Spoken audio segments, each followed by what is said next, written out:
Quand on vit dans un pays comme le Cameroun, où depuis déjà plus de 40 ans, certaines choses se passent dans le monde et dans tout le monde, du moins beaucoup de personnes sont au courant,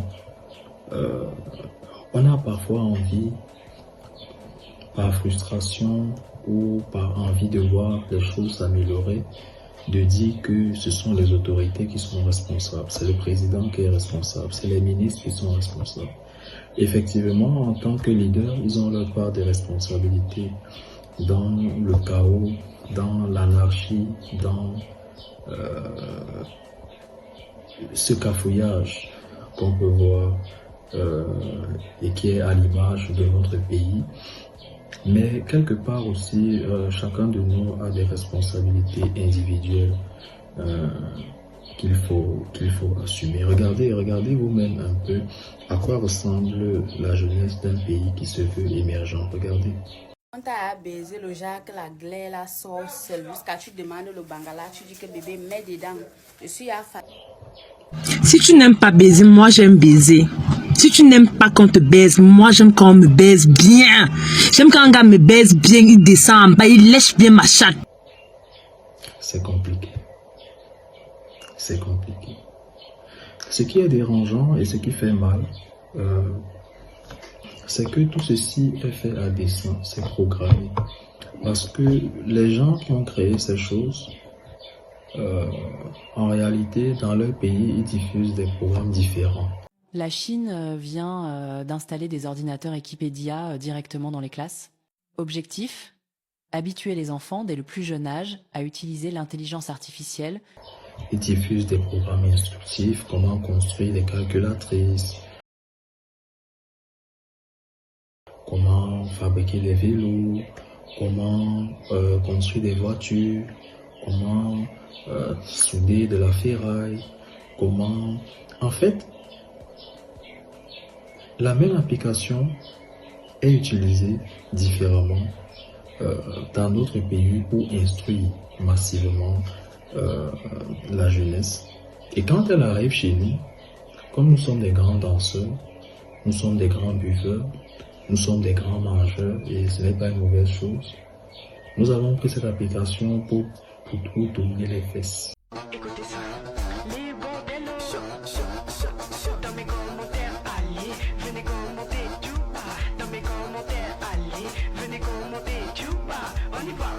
Bon. Pour parler à longueur de journée des choses qui ne nous amènent nulle part. Si je ne peux pas me former, tu m'étrangles pas. Moi, il va te dire que étrangle-moi. Et qu'il y a des gars qui font une étrangle pas. C'est naze.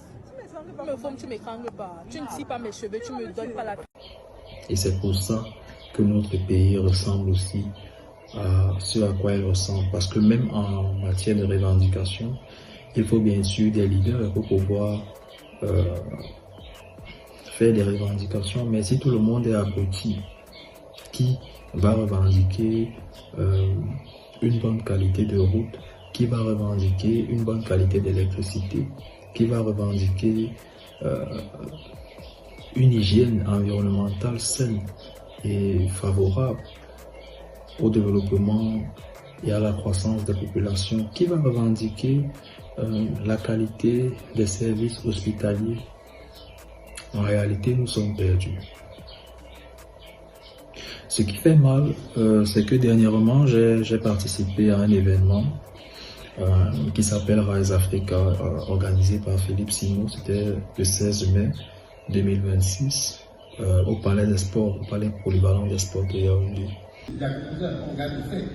Est-ce que tu es riche? Et quand je parle de un salaire de 1,2 million, c'est pas une question de montant de ton salaire, c'est une question de la mécanique financière que tu as établie dans ta vie, qui fait que année après année, est-ce que tu bâtis un patrimoine qui augmente, ou alors année après année, tu augmentes le salaire, est-ce que ton patron tout sort? Et ce qui m'a fait mal surtout, c'est les réactions des gens à la fin de l'événement. Des gens qui ont fait des vidéos sur YouTube, des gens qui ont critiqué sur Facebook, sur TikTok. C'est un concert entrepreneurial, c'est de l'arnaque. Comment tu peux payer 10 000, tu peux payer 60 000, tu peux payer 500 000 pour participer à un événement où on va t'expliquer comment devenir riche. Voilà le raisonnement des Africains, des Camerounais. Pourtant, les mêmes 10 000, les mêmes 60 000, les mêmes 500 000, tu as des gens qui les dépensent facilement pour boire une bière. Tu as des gens qui les dépensent facilement dans des voyages à Kribi avec des femmes. Tu as des gens qui les dépensent facilement pour aller voir un concert de Fally Ipupa qui fondamentalement ne va rien leur apporter. Et c'est ça le problème de l'Afrique. Les futilités. Aujourd'hui, je pense que il faut que une minorité consciente prenne ses responsabilités ou taper du poing sur la table et dire on n'en peut plus. C'est vrai, aucun pays ne s'est jamais développé avec une majorité intelligente qui a dit bon non, on va construire, personne, on ne peut pas empêcher dans un pays qui est des idiots. Il y aura toujours des idiots et ils seront toujours majoritaires. Mais je pense qu'une minorité de personnes conscientes doit se donner les moyens, chacun à son niveau, d'essayer de bâtir quelque chose pour pouvoir soutenir une idéologie plus grande, une philosophie plus grande, des idées plus grandes, des aspirations plus grandes, afin que même si les idiots demeurent les plus nombreux, qu'au moins ceux qui ont voulu, ceux qui ont la volonté et ceux qui se sont mis à cœur de voir les choses changer puissent créer la voie pour que les idiots viennent passer, tout simplement. Nous vivons donc dans cette ère-là où nous avons l'impression que plus rien de bon ne peut arriver dans un pays comme le nôtre, mais nous avons espoir que tout n'est pas encore perdu.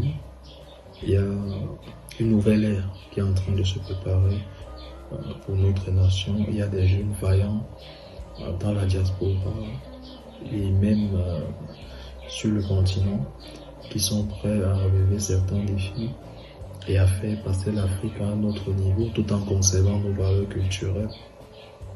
Malheureusement, nous ne pourrons pas empêcher les idiots de s'exprimer parce que les réseaux sociaux ont permis aujourd'hui aux idiots d'avoir plus de visibilité. Mais ainsi va la vie. Ainsi va la vie. Donc, chacun de nous, et là je m'adresse à nos frères du continent et même à ceux de la diaspora, qui sont partis pour des études et qui sont censés ramener cette technologie ici pour faire avancer le pays. Chacun de nous a une responsabilité aujourd'hui. La responsabilité à son niveau de faire avancer les choses, la responsabilité d'être de bons ingénieurs, la responsabilité d'être de bons techniciens, la responsabilité d'être de bons médecins, la responsabilité d'être de bons enseignants, la responsabilité d'être de bons avocats, la responsabilité d'être de bons ministres, la responsabilité même d'être de bons prédicateurs, parce que ça ne va pas. On ne peut pas continuer à s'enfoncer dans ce marasme et dans cette perdition. Donc aujourd'hui, c'est à moi, c'est à nous, c'est à toi d'essayer de faire quelque chose pour que ce continent puisse changer.